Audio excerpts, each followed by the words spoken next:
Hey y'all, Jim here with Ugly Duck Cleaning.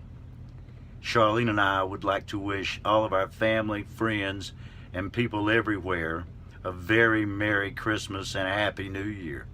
It 'tis the season to be jolly. But y'all, also, it 'tis the season for dryer fires.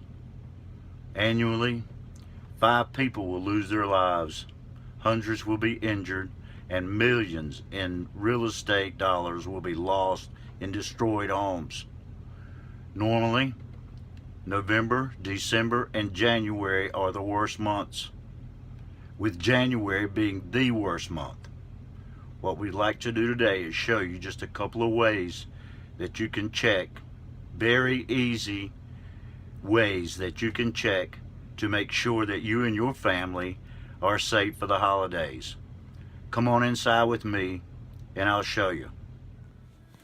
Oh yeah, I forgot to tell you, the number one reason for dryer fires is not cleaning them. I'm just saying. Hi everybody, here we are back inside, and I just want to show you a couple of ways that you can keep your family safe. This is a normal situation we run into every day.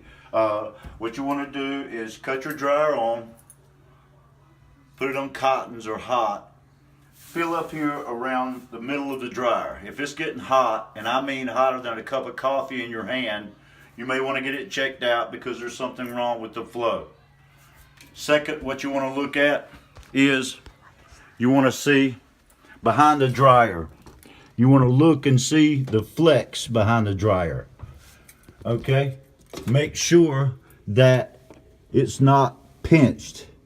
As you can see, this situation, the flex is pinched. Okay? So you want to make sure that's not happening. Also, you want to make sure that this is not happening.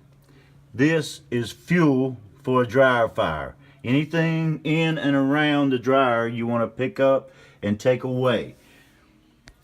Third, the thing you want to check is inside the dryer, behind the lint trap. The lint trap is something, you know, people always clean. You know to clean this. But what you don't know to clean, or you don't know that needs cleaning, is behind the lint trap. And it's amazing what gets back there. But this part really needs to be cleaned.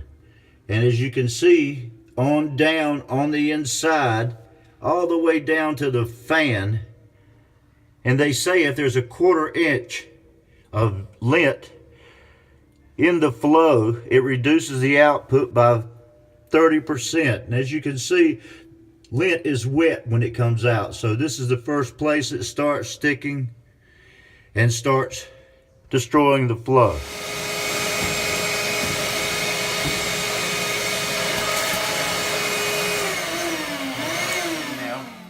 So let's just let me see the camera and I'll show you. You remember what this looked like a while ago?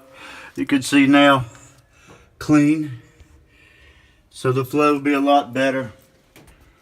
Okay, we got the lint trap clean. Okay, I want to show you behind the dryer. As you can see, nothing's mashed or pinched. Okay, also, we're going to cut it on, put it on high, cut it on, and I'm going to feel to see if it's hot up here. Shouldn't take very long, but if it does get hot, which this one's not, if it does get hot, or if you got stuff, just do those checks to make sure you and your family are safe for the holidays. And from me and Charlene and everybody here at Ugly Duck Cleaning, Merry Christmas and have a Happy New Year.